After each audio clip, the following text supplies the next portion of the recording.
In other words, taxpayers' money is used to print extra ballot papers. Eventually, when discovered, these things have to be burned. Eutara, you can come. Ruakana and Karasburg East local authorities receive excess booklets just marked with XXXXX without any serial number to indicate how many ballot papers are in that booklet. They told us that it's 100 per booklet. Upon inquiry, it was confirmed that it was an error and the booklets would not be used for elections but stored safely. Why did you print it? Why are you wasting taxpayers' money? And why do they not have serial numbers? Somebody must have given the instructions for the printing agency to print those ballot papers, those extra booklets, in a particular fashion. What does it indicate?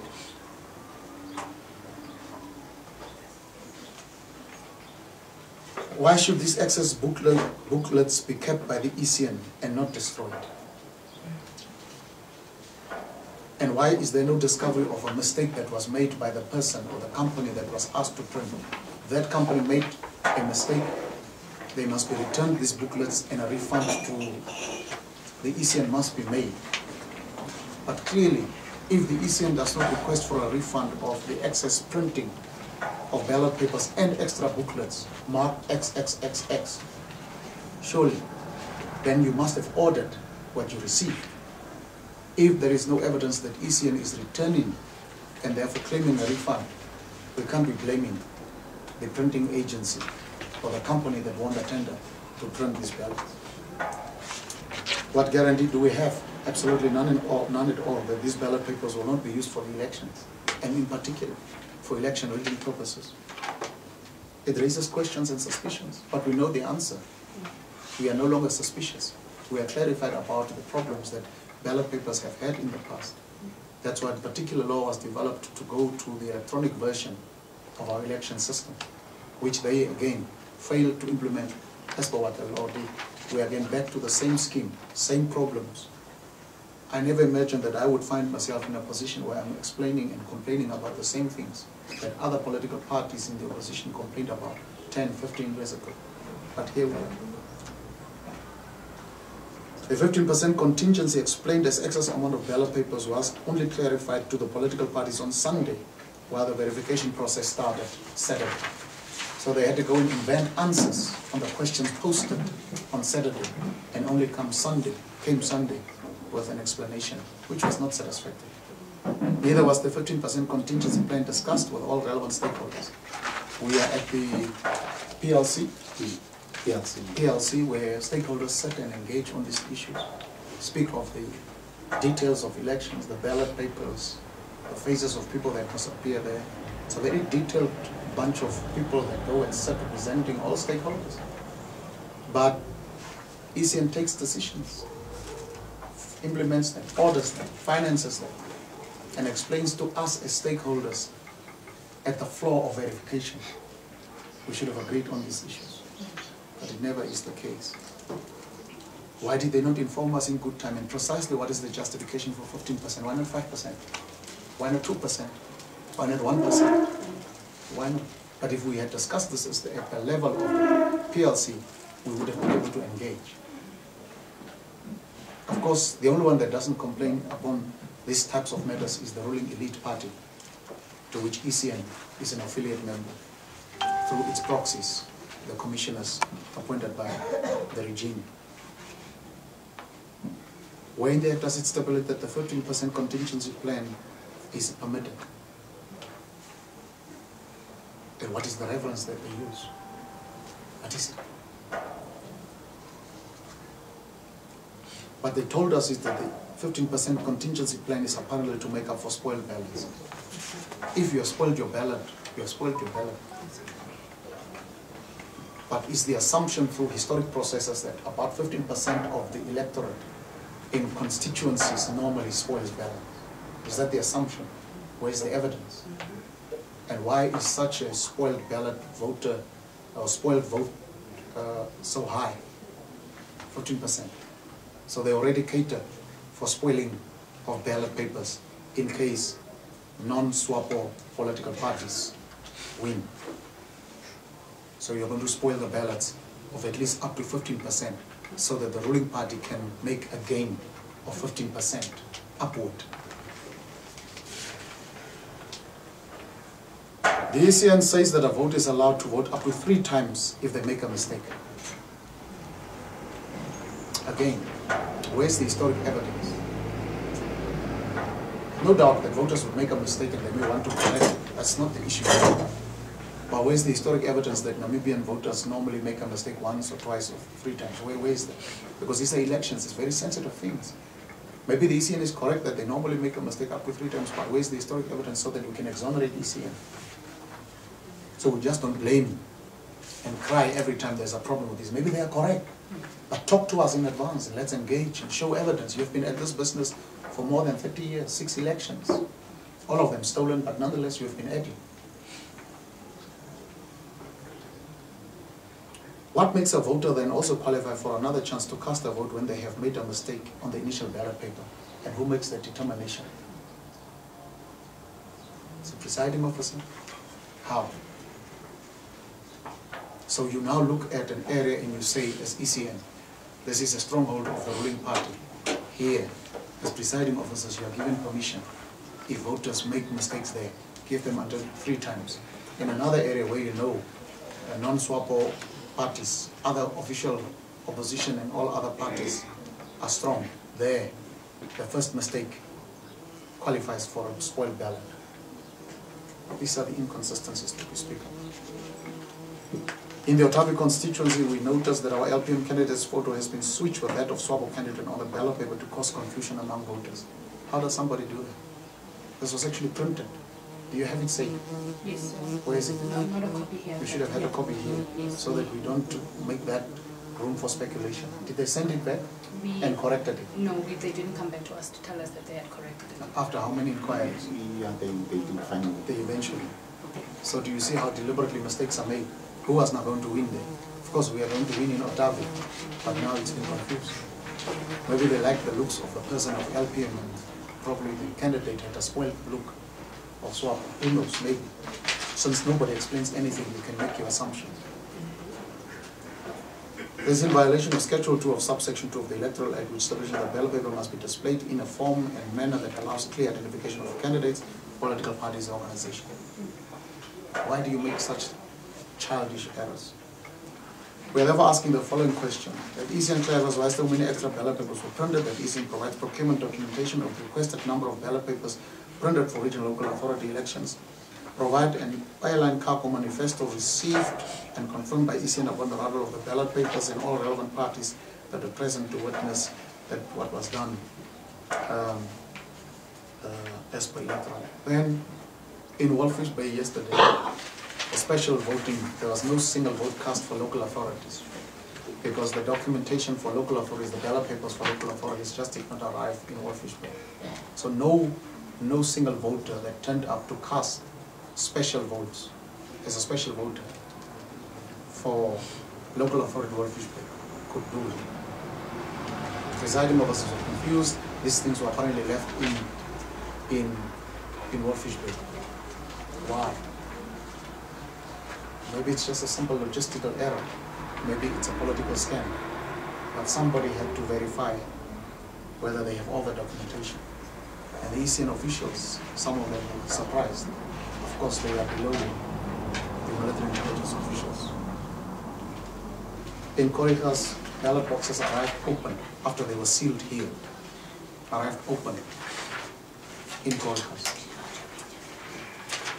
In Cape Town also, ballot boxes arrived wide open after they were sealed here. On the second issue, we are very concerned about the fate of the ECN workers. For more than 10, 15, sometimes 20 years, some of the workers at ECN started to work there from the days of the university, from the days of the National University of Science and Technology and from the University of Namibia. Many of them are terribly abused with poor labor conditions. They don't have contracts. They are not permanently employed. They have been promised that they will be incorporated in the system of employment formally. They don't have medical aid. They don't get the types of benefits that a person that has worked for such a long period should get. In other words, they are abused and threatened and intimidated and harassed. And every election time promises are made to these workers, many of the young people who are unable to buy houses, who are unable to buy vehicles because their job is just not secure. This is the harassment and the breaking of the law that the ECN exposes our young people and workers at the ECN to. They are the people that you see at the head office doing this wonderful work, sometimes making mistakes, but being honest, hard-working people. They are expected to be loyal to the ECN instead of being loyal to the country and the laws that govern the rules that set the ECN in its own space. We call upon the ECN to correct the employment conditions, not only of the current workers there for the purposes of elections, but those that are there for a long term. We demand from ECN to employ these people on a full-time basis as full-time staff members with benefits that any other civil servant would get. Pension, medical aid, a decent salary, some with degrees, 2, 3 degrees in technologies, get only 8,000, while in private sector you would probably be at 30K. Massive abuse. And many of these young people decided to serve the country. This is what they are abused for. They are harassed. They cannot speak. When the Indians came last year, they were told to leave. The Indians were managing the system. When problems came, they had to help. Then they were dumped again. So the job security is a huge issue. Many of them have now decided to start leaving once opportunities open. Again, it's a whole host of expertise that you are completely letting go of. Of course, imagine when presiding officers are now from the military intelligence, what type of glitches will occur that you and I will argue about, but we're intentional to ensure that SWAPO party emerges victorious. SWAPO party has recognized that as far as the LPM is concerned, they are extremely vulnerable in at least 6 regions. These include Karas, Arka, Erongo, Komas, Ojodanjuba, Kunene, and the other small part of Omaheke. That's why they are deploying 3 teams of military intelligence. None of these teams know what the other team will be doing, but they are given assignments to influence votes. He will talk about the briefing that we have received. There are generals in the military that don't support this approach of the ECN being militarized. When we speak about these things, some foolish cocoons try to pin us down to evidence as if we are detectives in some sort of a Sherlock Holmes movie. When the deep state wants to achieve its outcomes, it does it in lethal ways that often doesn't leave trails, or if it does, doesn't provide a smoking gun. And if there is a smoking gun, the military is deployed. Every time during these elections, we have said, including in Parliament, that the playbook of ZANU-PF is at work in SWAPO. Every time we have said it, on every policy matter, the playbook of ZANU-PF is fully reloved. ZANU-PF 101, that's the classroom that SWAPO has joined and is graduating from. We must make it impossible for them to graduate with cum laude, that classroom. Because a cum laude leaves you a Zimbabwe that is broken into pieces.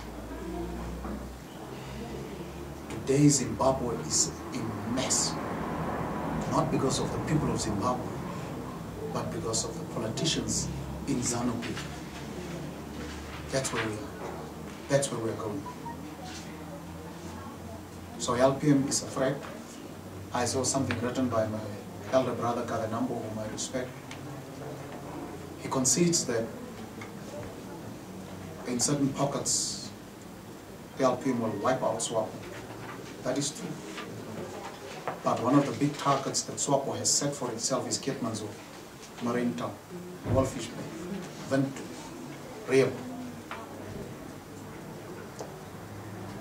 Now, if you look at the inability of the ruling party to attract people to their meetings, and you look at the unparalleled ability of LPM to attract young and old to its meetings, whether it's in Rehoboth or in Keetmanshoop or in Wolfish Bay, you would not be blamed if you conclude correctly that LPM will win in certain pockets undisputably.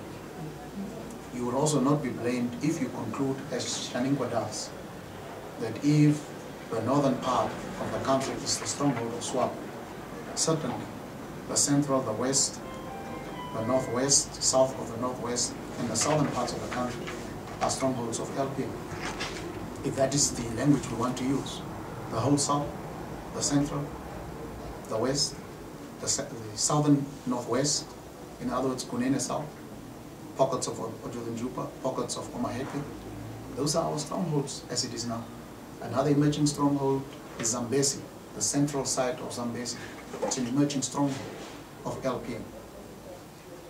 SWAPO now wants Namibians to swallow the irreconcilable possibility that we will apparently be losing in Keetmanshoop, in Rehoboth, in Marinka, after they have import for this election and for the previous one, engage in a massive export and import of voters. One of the shortfalls that we have, and we have ourselves to blame for that, is that we made a correct allegation that voters from certain northern parts were transported to the southern parts, Keetmanshoop and Komba. We made a tactical error. We got too busy. We didn't keep our eyes on the ball.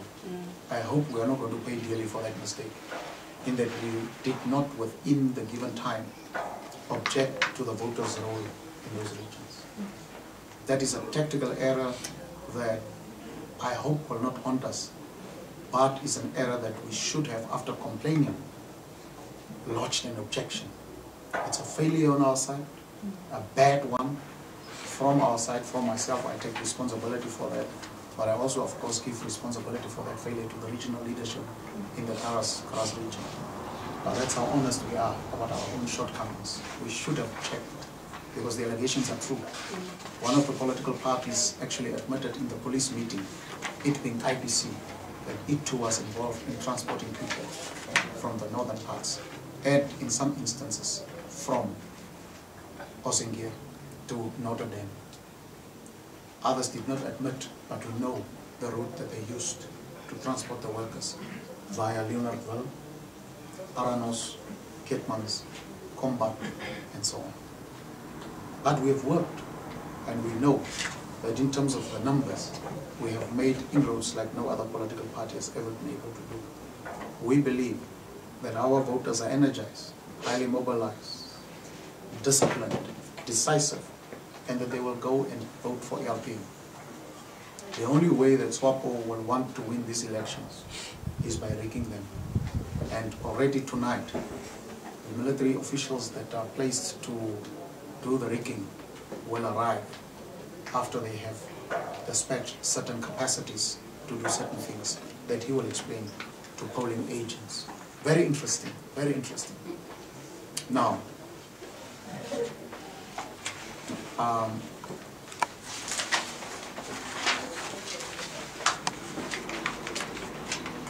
one of the reasons why we have not contested in the northern parts of the country is just resources. No discrimination, nothing of that sort. Blatant lack of resources. We're a new party that started now for 1 year, 9 months. We don't have 92 million from National Assembly and National Council like other parties have. We have just an X amount of resources at our disposal that we must optimize in particular spaces. We can't stretch us beyond that. We don't have standing donors. We don't have businesses that are benefiting from our tenders. But we're excited about the prospects of this election. The training, and this is my last point before I hand over to the Operative Secretary, the training that the polling agents received by their own reports have not been adequate. It has not been adequate, and I'm sure that that in itself is also very deliberate. Any inadequacy is used to exploit for the benefit of the ruling party. But On the whole, when you go around in the communities, you sit with elders, you speak to young people, you see the people that attend our rallies, from all language groups, from all social and economic backgrounds. They say just one thing. We want change. SWAPO is part of our history. That's where it must remain. Its time is over. You could see it, that even tents that they erect are being reassigned by the wind itself to other spaces. Even nature is reassigning the decorations they place. You can see that they are still in colonialism talk. Still there. You can see they are still in racism talk. Still there. You can see they say, we heard you. Which should have been, we heard you, with H-U-R-T. We heard you. We pained you. We strangled you. We underdeveloped you. We stole from you. We mistreated you. We lied to you. We exposed you to rain and wind and sun and cold. We exposed you to hunger, thirst, excess of poverty. Your future we stole. Your children's future we stole. This is what they should have articulated and repented. But they are not there. It's a done and dusted thing. I'm happy that while they've deployed the military intelligence, that not everybody any longer sees it the same. Not everybody within the system agrees to play along. Not everybody. And I urge those good conscientious people to keep playing on the side of Namibia and Namibians, not on the side of a political party. Elections, I repeat, should be an honest battle for the ideas, so that even if it's LPM that doesn't do well here or there, we're able to say to whoever emerges, well done, you outmaneuvered us on the issues, on a clear and clean campaign. Next time we'll get you.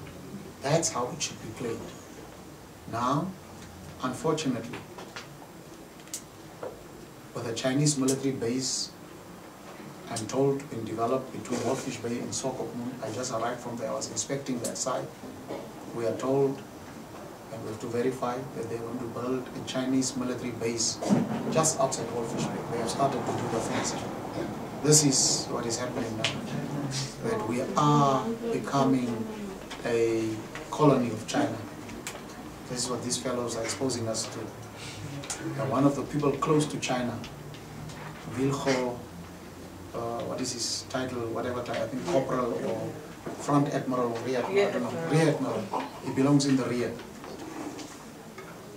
He's a favorite of the Chinese. And we are told he wants to emerge as the candidate for 2024. So they've got to clean LPM now from existing in 2024. That's a strategy. And so I hand over to the Board of Secretary. Thank you very much. As clearly it was enumerated by the leader, we had some kind of briefing. Of course, we can't divulge all the specifics, but what we are told is how the military intelligence is involved in changing and altering the outcomes of the elections that are coming, and they are deeply involved. We were told the type of drug that was brought in, given the schedule, for example, when it has arrived, where it was taken, what type of capabilities do they have to be administered to different people, especially the polling agents or the party agents of LPM, that they would momentarily forget whatever has happened. And we clearly know when it arrived from North Korea, and that drug is called the Tafandria Mendri drug that is used by some of the girls of the night to make you forget. Now they are similarly following those trends that military intelligence is quite deeply involved in that operation, and we are clearly told that every polling station has that the what you call it military intelligence officer as polling officers, one or the other for ECN. So you can see a clearly orchestrated plan by ECN together with the Swapo Party government to alter the results, and therefore they have embarked on a clear project and plan to do that. They have imported that drug from North Korea, starting on the 11th. When it arrived, it was taken to Grootfontein, brought back to August 26 holdings, and then it was dispatched from that base of August 26 to the different areas. That's what we are told, and we are not thumb-sucking this information. It's not information that we sit here in those offices and we are bringing out. It's information that we are getting from people that are operating within those sectors or within those operations themselves. So thank God that Namibia still has got those loyal Namibians that wants to serve this country and they love this country. It gets that information. So for us, this is not a conspiracy theory. It is hard truth that is on the ground, and we have been told by people that are operating within those segments or groups how they want to carefully done those things. Of course, what we are also told is already ballot boxes of already cast ballots have been transported already to the different polling stations, and the plan is to use the drug so that they can alter the whole election itself by using it, and people forget what was happening to swap it. And this is not, I'm repeating, it's not a thumb-sucking thing. It's information that we have from those that are involved in those things, and therefore we call upon every peace-loving Namibian to look out, to watch out, to look carefully, because Namibia needs those people that are patriots, that wants to help this country to be a better country for all of us, for our children in the coming generation. That is what we are saying. And therefore, what the leader was saying, when people contest in a fair manner, you would congratulate that person. But when it is painful to see how those that are in power would want to change and make us feel that they are still stuck. But SWAPO as an organization is an organization from the past. It has been rejected, and we call upon every Namibian to reject this thing, as it has been shown that their evil plans will not transpire, and Namibians need to be vigilant, and we call upon every agent of LBM to be vigilant, not to consume any water or food that they want to give us, because the plan is to get that drug in waters, in food that they are consuming, to make them forget.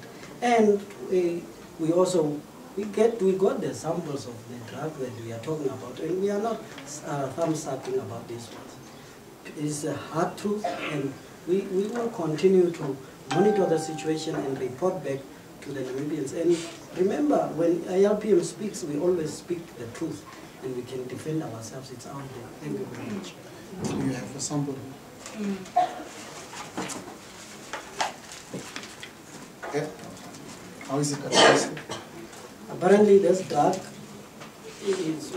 will be put in a powder form. Sorry, we just want to take a video. Okay. It's already available in wherever they want to use it. It will be in powdered form, put in water, and then food.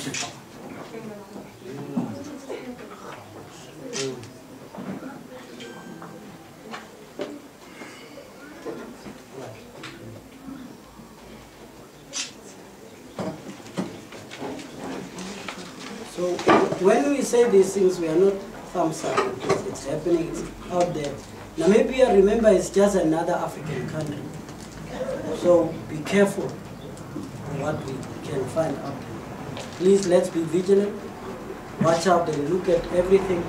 And get your cell phones so that we can take evidence. As I said, water and food. Okay, my last part, Ivan.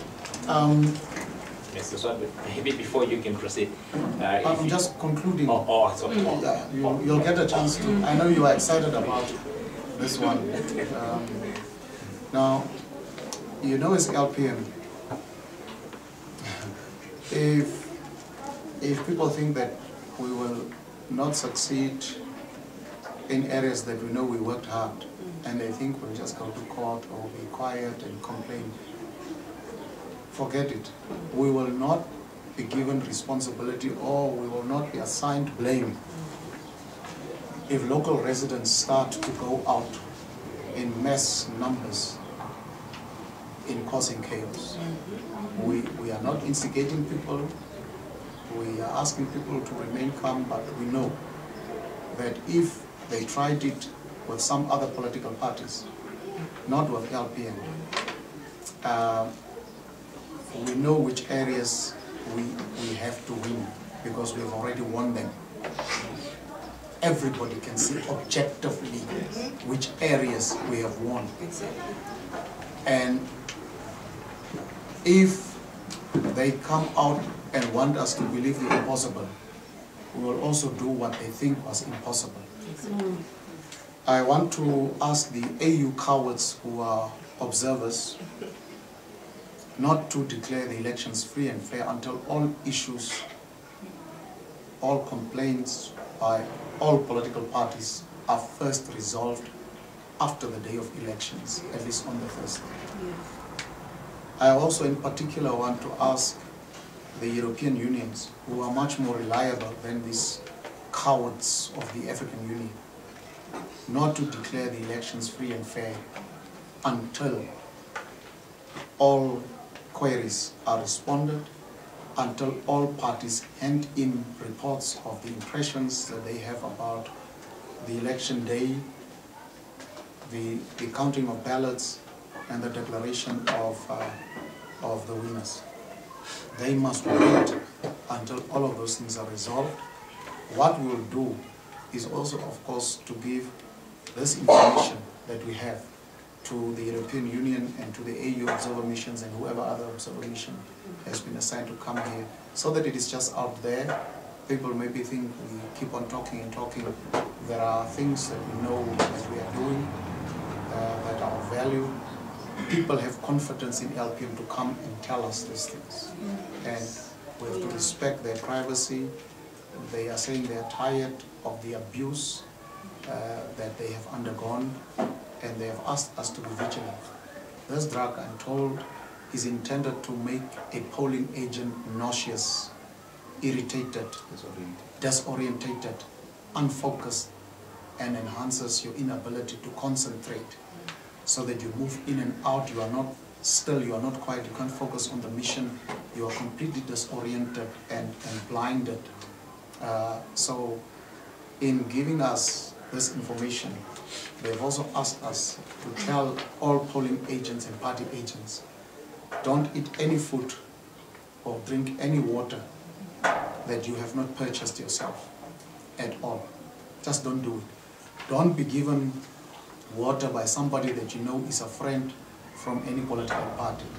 Don't be treated in a friendly way by military intelligence operatives that are predominantly women who are deployed as presiding officers and therefore think that these people are your friends and be given water or be invited for lunch.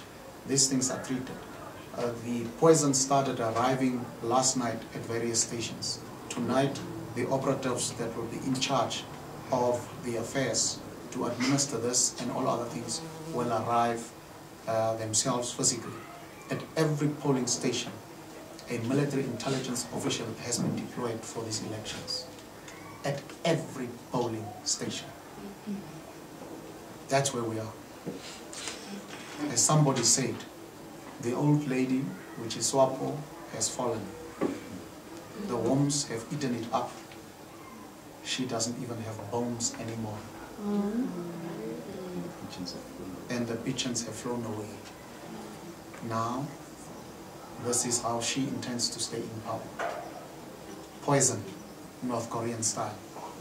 Need I to tell you, journalists, the narrow and brotherly and sisterly loving, kind, cordial, beautiful, romantic, absolutely all-weather type of relationship between North Korea, that dictatorship, and Namibia. You would recall that they were placed at a military base here to produce guns. Should I tell you that we were nearly sanctioned by the United Nations for refusing to let them out, and when pressure was intensified, we were then forced to send the North Koreans back. Need I tell you all of those things? You should know all of these things. So, Ivan, I give to you. Yeah. Also the matter of serial numbers. We have collectively decided at the PLC meeting. Now, ECN has this thing where they invite us to PLC meeting. These meetings are supposed to be stakeholder meetings, where we collectively decide on the way forward regarding our elections. But then ECN would beforehand decide on matters about our upcoming elections, and then we would be treated as invited guests, where we are just informed about decisions already taken. And time and again, we have raised these issues. For instance, the serial numbers issue. I personally propose that before elections, which is the 25th, which is tomorrow, that we destroy this material before election day. And we agreed. And ECN said they will communicate the date with all the political parties. Up until now, I just checked my email before I came out here. Up until now, there's nothing. And we are having elections tomorrow. Where is this material? Why are we not destroying them? The other thing also of the venues and the polling stations. We have, of course, this is our democracy. We need to safeguard our democracy. And elections, it's just not about ECN. Without political parties, there won't be any elections.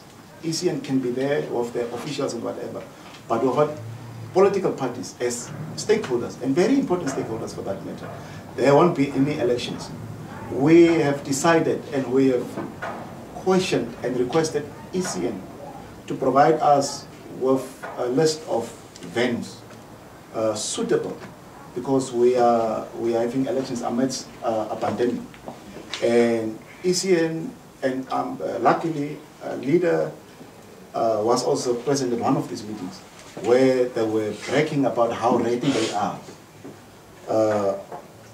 to conduct the upcoming elections. They were bragging how they are so ready. Just to be told yesterday that normally the Act makes provision for 2 election agents at a time and 2 counting agents afterwards.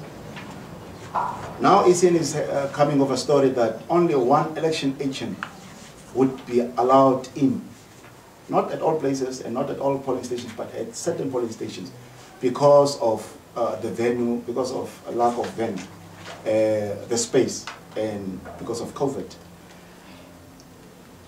I mean, if one person goes to the bathroom, there's nobody's left.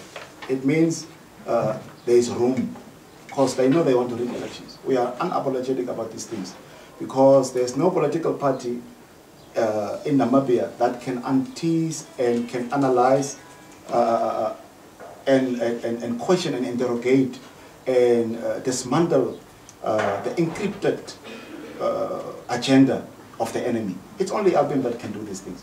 So we are unapologetic when we say they want to rig election. But we don't trust ECN. As much as we don't want to cast speculation and doubt over our national institutions. But time and again, as leader has said, ECN must engage us to clear the air. That has not been the case so far.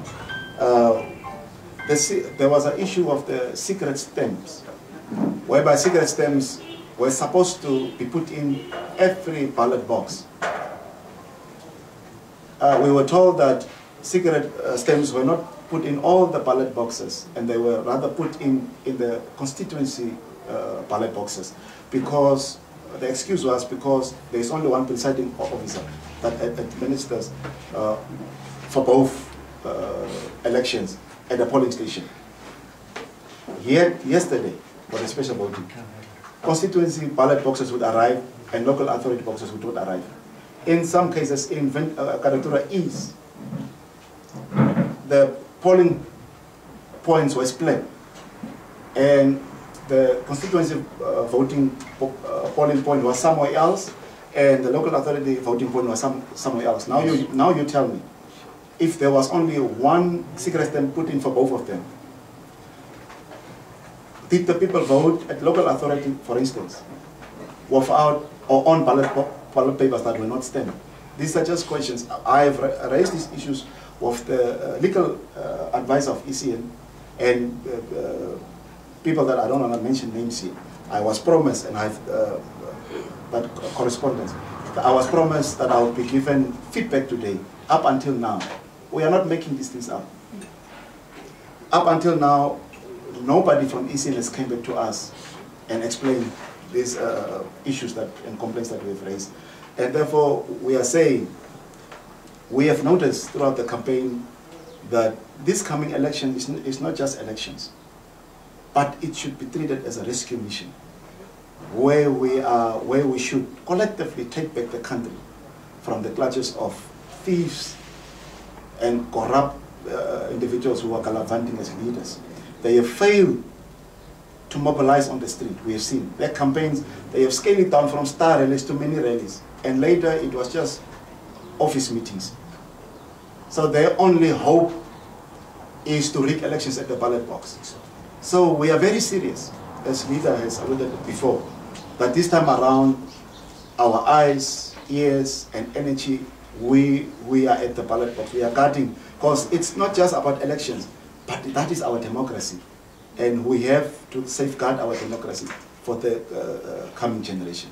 Thank you. We wish to, you want to say something, Said? No, I'm fine. You've touched on it. I think there's also an issue of John Pandeni, where the map, The boundaries. they suddenly decided to include Ombili, it's Ombili, yeah? Into John Pandeni. But when we took the map, Ombili was not part of, of John Pandeni constituency. They've realized the footwork that we have done, as we usually do. There is no other political party that is good at ground mobilization than LPM. X down. We are just that damn good. And we say it to spite of others that are making comments here as we are watching live stream. We can also be playful, by the way. So, certainly this morning, Ombili is part of John Pandeni. So where is the decision? When has the constituency been reassigned? Because they see a little girl, little lady, little leader, young leader, Kamengandala, is about to win in that constituency. They need to add some constituency. So they also do that rearrangement willy-nilly. And we have asked our people to make affidavits so that we can then see what we can do with those sworn affidavits going forward. But I couldn't agree more with Leader Ivan that on that ground, we are not paranoid at all. We know what we have done. And that's why our strategy, after we were informed about these things, has also evolved. We know what we will do, apart from being vigilant, and so we know what the Electoral Act allows us to do, and we know what it is, because we have the people on the ground. And if after they declare the loser the winner, we know what will be done, formally and informally, and legally. So we are not spreading propaganda. We are too good for that. We are 1 year and 9 months old. We don't know how propaganda is to be spread from us. We are about truth. We are on a rescue mission to save Namibia. It's not about an LPM win. It's about saving our democracy. That's the most important and the first responsibility we have, regardless of which political party you are from. And if there are still people that are not bright enough and patriotic enough to recognize that simple logic that it's about country first, politics last, then we're in a sad space. I know they will try to say, provide evidence. You see, the problem is those that ask for evidence, when you give them evidence, they still dispute that the evidence you gave them is evidence.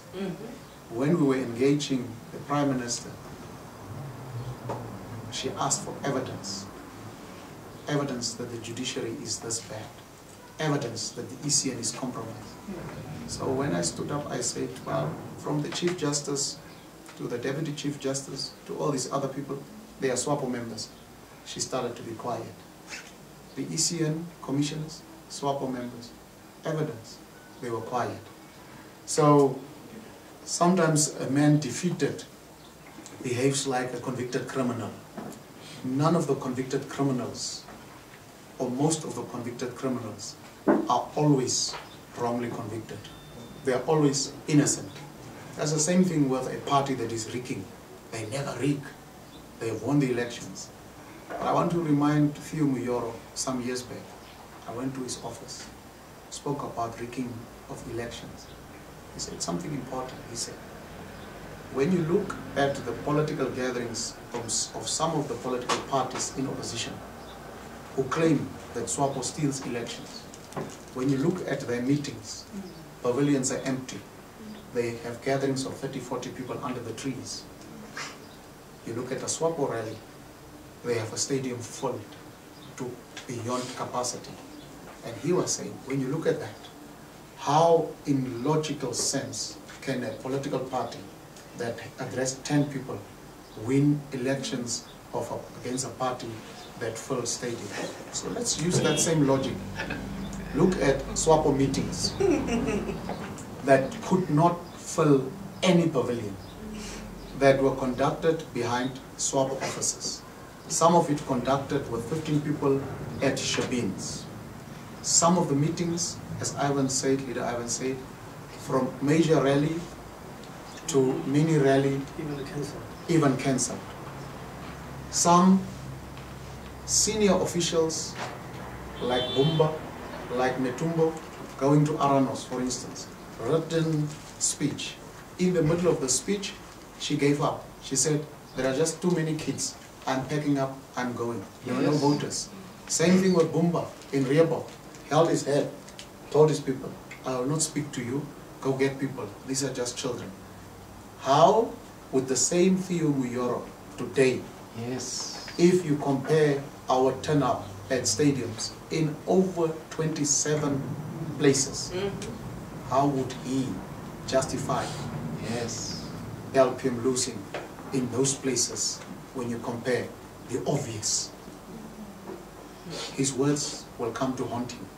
If he's a human being of integrity, which I don't think he is, but at least if he thinks the institution deserves to have integrity, do what is right, let the votes count as they are casted without any interference to the contrary, and let Namibia's democracy have a chance to grow, expand, consolidate. Because today you are on the side of the ECN fighting against democratic institutions on this side who just want to make a contribution to improve this country. Tomorrow, when you are in a bad relationship with the ruling elite, and of course they are dwindling, they are no more respected as they used to be. When you fall out of favor with them, we will see with whom you will run, to whom you will run. And that day, we will remind you that on the other side, you are denying and depriving Namibians their true voices. Why should we now help you to have your true voice heard in public space? So what goes around, comes around. So we wish Namibians, please don't go Chwala tomorrow. Please go vote first. Take people along. It's an important election in a generation. Then afterward you can go in Chwala, but not before the vote is cast. All right, thank you very much. Before you conclude, maybe can you just repeat that message to the voters? Of urging the voters to go and vote. I'm urging all Namibian voters, get up early, take your friends and family along, take your neighbors along, Take your camping chairs along Yeah, and your umbrellas. Go vote and casinos. Go vote. And in there. It's a vehicle that is making use. So I start again. Yeah, Start in. it's just 1 minute. It's Okay. I'm here for that. I'm urging all Namibians, tomorrow morning, the President has done well to declare it a public holiday, although he declared it a bit late. We urge you, as responsible citizens, take your camping chairs, take your gazebos, take your umbrellas, take your wife, your kids, your family, your neighbors. Go vote. Go early. Please go vote. That's your sacred responsibility for the season. Go vote.